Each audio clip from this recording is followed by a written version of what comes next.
agar pemilu ini berlangsung ideal, kita sebagai orang-orang yang menikmati jalannya pemilu ini jangan sampai terjebak pada 6 isu atau 6 topik yang seringkali menjadi penyebab tidak idealnya pemilu. Apa aja itu Pak yang Pertama, kaum muda nih aktif bergerak, aktif menyongsong mensukseskan pemilu ini. Yang mungkin nanti mereka bisa menentukan misalnya calon-calon yang merepresentasikan diri mereka. Kebutuhan anak-anak muda nih apa sih gitu loh. Dan kebutuhan mereka itu ada pada calon yang seperti apa. peran pemuda sangat Benar, penting sangat sekali penting di sekali. pemilu 2024. Jadi jangan sampai golput. Jangan sampai golput, no golput.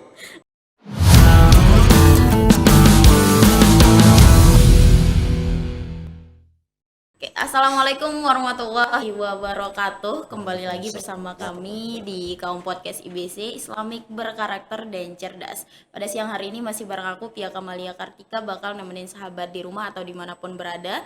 Tentunya tema yang kita angkat kali ini cukup berbeda dari sebelum-sebelumnya.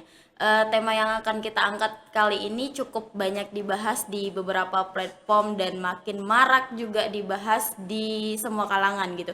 Jadi langsung aja nih kita sapa tanpa basa-basi lagi narasumbernya.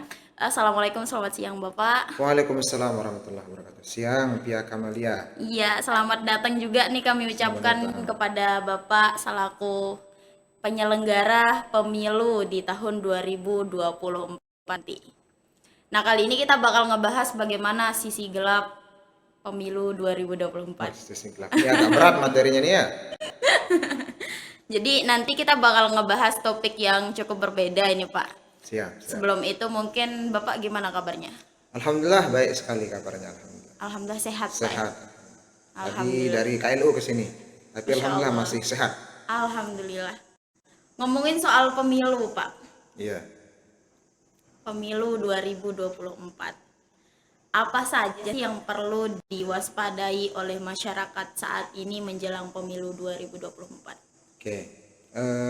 Apa saja yang perlu diwaspadai dalam konteks pemilu 2024? Iya. Oke. Begini Pia, ya.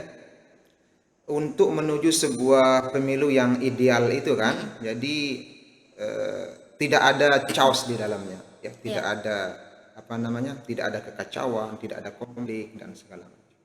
Nah, paling tidak agar pemilu ini berlangsung ideal, kita sebagai orang-orang yang menikmati jalannya pemilu ini jangan sampai terjebak pada 6 isu atau 6 topik yang seringkali menjadi penyebab tidak idealnya pemilu. Apa aja itu Pak yang Pertama, ada yang namanya politik uang.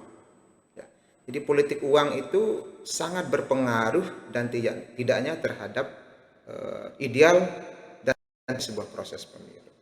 Bayangkan nanti jika calon-calon ini misalnya marak menggunakan politik uang, ya, maka citra pemilu kita akan buruk. Ya. Jadi sebenarnya dalam konteks ini ya jangan pakai uang gitu. Jadi yang bagus itu dengan program. Jadi biarkan ide-ide yang bertarung, bukan uangnya yang bertarung. Kalau itu terjadi biasanya itu akan berdampak kepada kurang idealnya proses pemilu. Kemudian yang kedua ada namanya politik sara. Politik sara itu adalah sebuah pemilu yang tentu muatannya adalah isu-isu sara, ya, suku, ras, agama, gender dan sebagainya. Maka ketika hal-hal seperti itu yang diangkat kemudian digunakan sebagai alat untuk menjatuhkan salah satu calon misalnya, salah satu partai misalnya, maka itu akan berimbas kepada tidak idealnya sebuah pemilu. Kemudian yang ketiga ada politik identitas. Ya, tadi itu termasuk politik identitas. Yang ketiga ini ada netralitas ASN. Ya, netralitas ASN. Netralitas ASN. Iya. Ini berkaitan dengan bagaimana para aparatur sipil negara menempatkan dirinya dalam konteks pemilu. Jadi kita tahu sebenarnya PNS ini kan tidak boleh secara serampangan mengumbar politik secara liar kan. Dan ketika mereka kemudian menggunakan posisi mereka sebagai ASN itu untuk tidak netral, maka itu berimbas kepada tidak idealnya pemilu.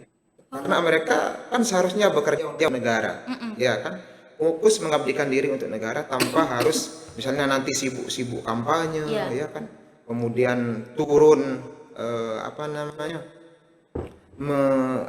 mengkampanyekan salah satu calon. Padahal secara undang-undang mereka dilarang untuk melakukan itu. Kemudian yang keempat, ada namanya netralitas penyelenggara.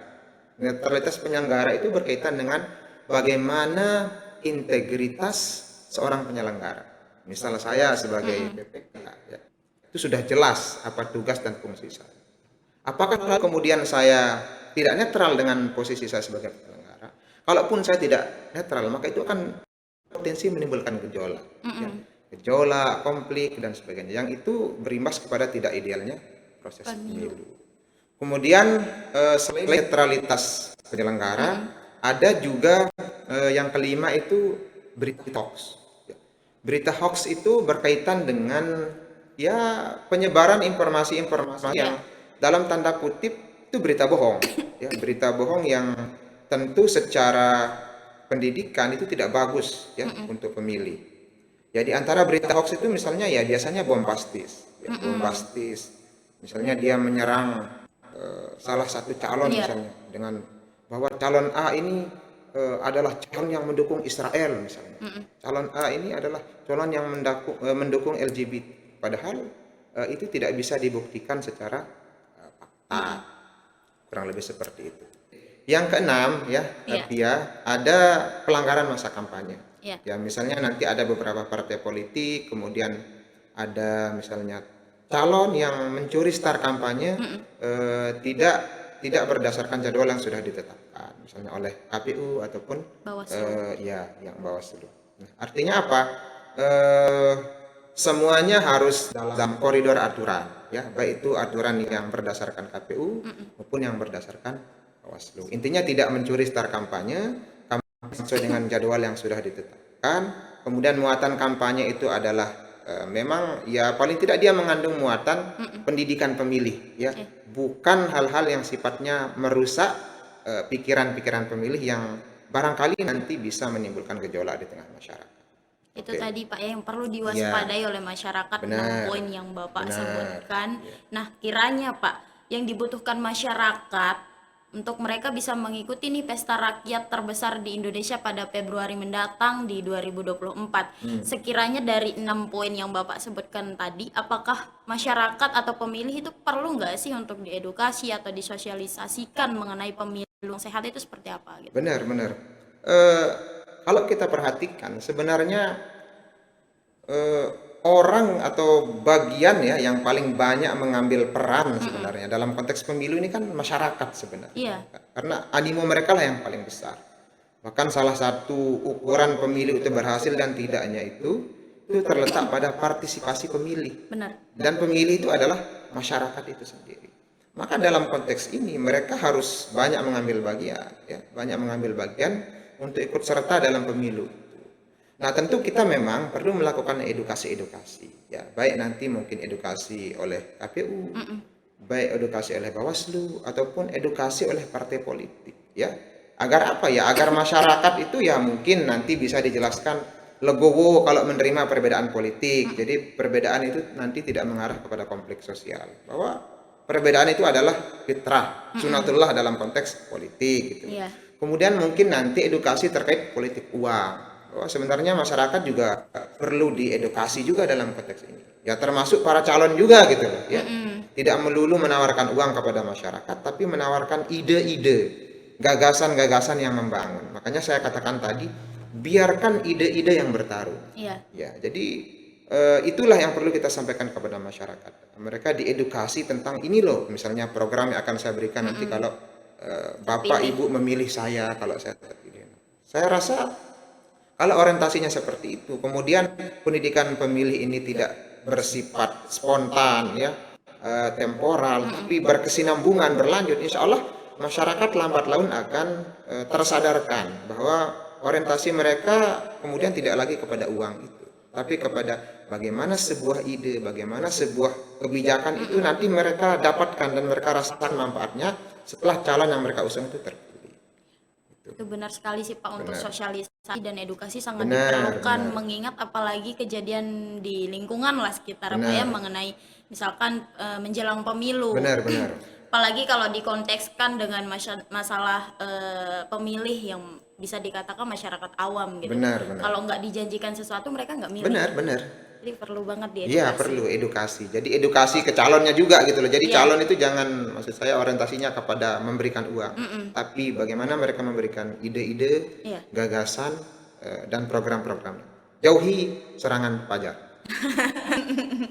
Oke Pak, melihat beberapa potensi yang terjadi di menjelang pemilu Benar. 2024 ini Pak ya. Banyak sekali, mungkin Bapak bisa nggak ceritakan sedikit gesekan-gesekan atau bentrok kiranya yang Iya. mungkin saja terjadi di wilayah KLU atau Lombok Utara. Mungkin ada di seperti sekarang kayaknya kita lagi perang dingin antara partai A, partai B gitu dan Benar. semacamnya. Mungkin Iya. bisa nggak Bapak ceritakan gitu? Ya, secara umum ya, secara nasional kita tidak menutup mata bahwa ketika kita melihat misalnya di pusat itu kemarin sudah ada daftar calon presiden kan dan Iya. wakil presiden, ada 3 pasangan calon.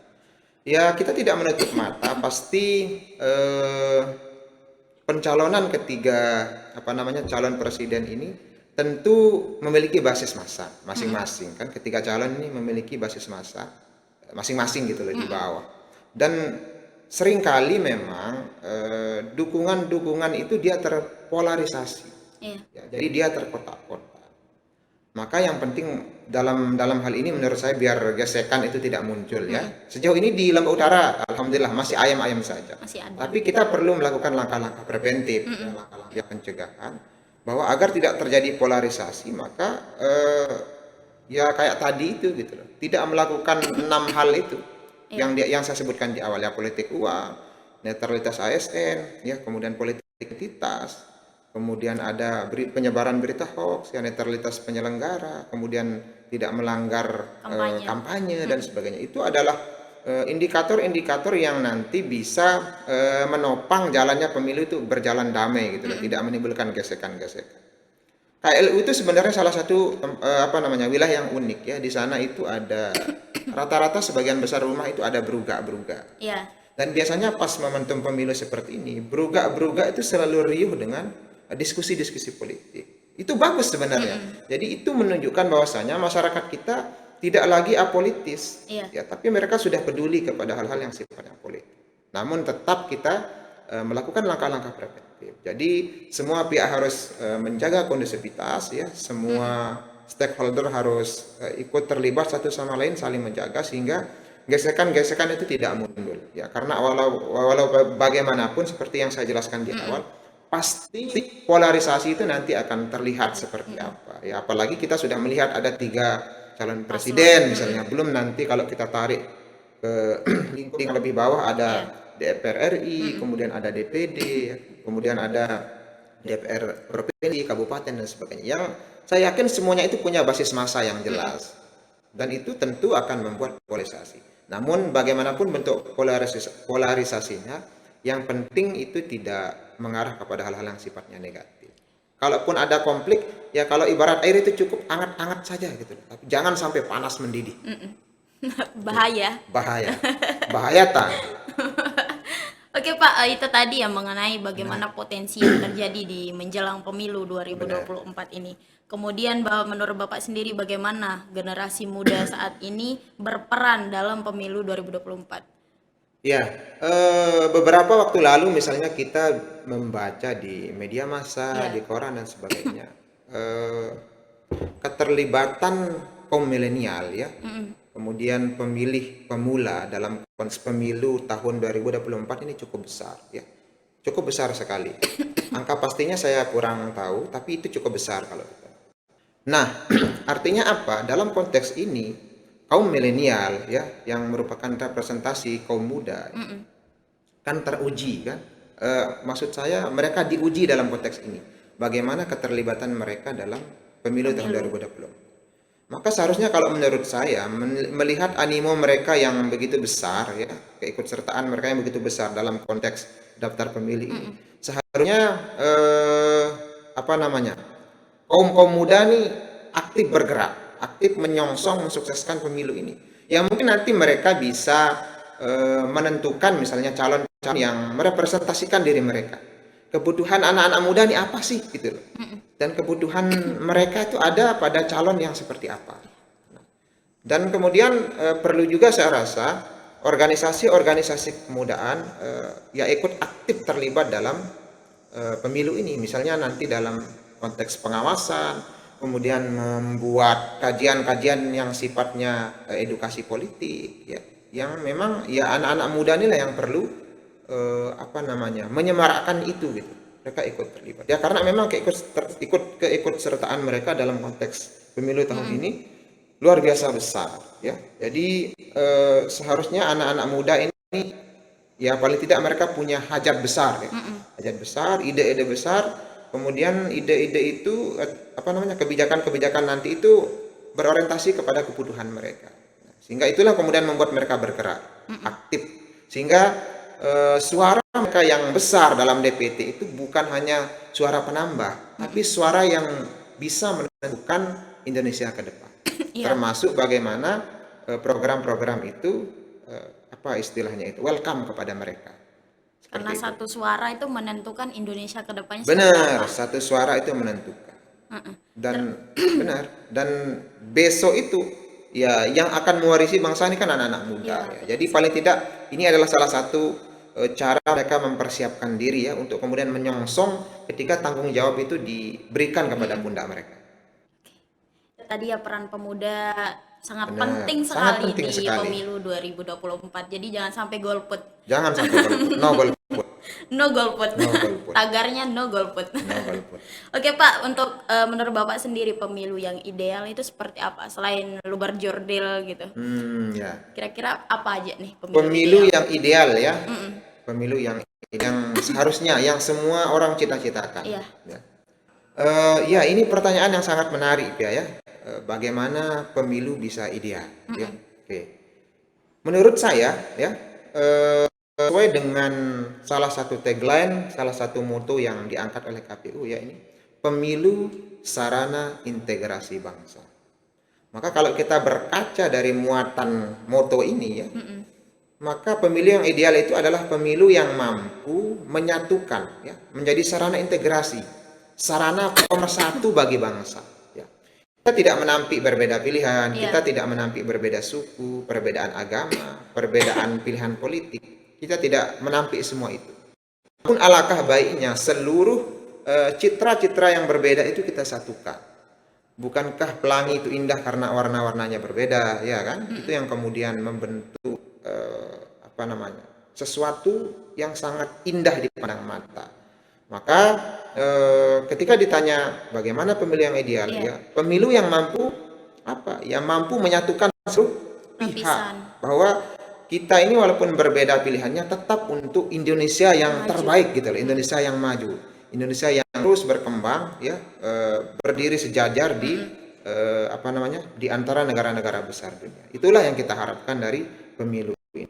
Kurang lebih seperti itu ya. Itu tadi Pak ya. Benar. Untuk pemilu ideal ya sekiranya mampu menyatukan seluruh lapisan. Benar, mampu menyatukan seluruh lapisan masyarakat. Tanpa adanya bentrok dari satu pihak dengan pihak lainnya. Benar. Ya, kalaupun ada panas-panas sedikit, anget-anget sedikit. Anget air panas. Benar. Itu cukup dalam konteks perjalanan pemilu ini. Ya. Kalau nanti setelah pemilihnya sudah terpilih, sudah jelas siapa pemenangnya, sudah. Tentu kita lupakan seluruh intrik-intrik yang pernah terjadi. Kemudian kita berazam, berniat untuk bersama-sama memajukan negeri kita tercinta ini tentu dengan kapasitas kita masing-masing. Terakhir Pak, mungkin dari Bapak selaku penyelenggara pemilihan umum 2024 ini, kiranya ada nggak pesan dan kesan gitu masyarakat, terutama anak-anak muda saat ini supaya tidak golput dan semacamnya. Silakan Pak. Ya, ini bulan Sumpah Pemuda ya. Sumpah Pemuda itu jatuh pada 28 Oktober. Oke. Momentum bulan Sumpah Pemuda ini saya mengajak seluruh pemuda yang ada di Nusa Tenggara Barat pada umumnya, kemudian kalau representasi saya kan dari Kabupaten Lombok Utara, ya mungkin khususnya Kabupaten Lombok Utara. Dan kebetulan saat ini sedang ada di kampus Muhammadiyah ya, mahasiswa di kampus Muhammadiyah ya. Ayo ikut serta berperan aktif dalam menyongsong pemilu tahun 2024. Jadi teman-teman pemuda ini adalah teman-teman yang akan mewarisi negara dan bangsa ini ke depan. Maka kalau teman-teman apatis terhadap politik, maka kita tidak bisa tidak bisa meramal akan seperti apa nasib bangsa Iya. ini tanpa kalian. Ya. Maka mari ikut terlibat, ikut serta dalam menyongsong pemilu yang damai dan berintegritas. Itu Pak ya, Iya. kesan dan pesan untuk para pemuda di manapun berada, khususnya di wilayah Lombok Utara. Benar-benar. Untuk itu teman-teman, satu lagi, satu suara itu menentukan Indonesia kedepannya akan seperti apa. Mungkin itu dari kami Pak ya. Sekiranya ada kata-kata yang salah secara sengaja yang kami ucapkan, mohon sekiranya dimaafkan. Wabillahi taufik wal hidayah. Wassalamualaikum warahmatullahi wabarakatuh.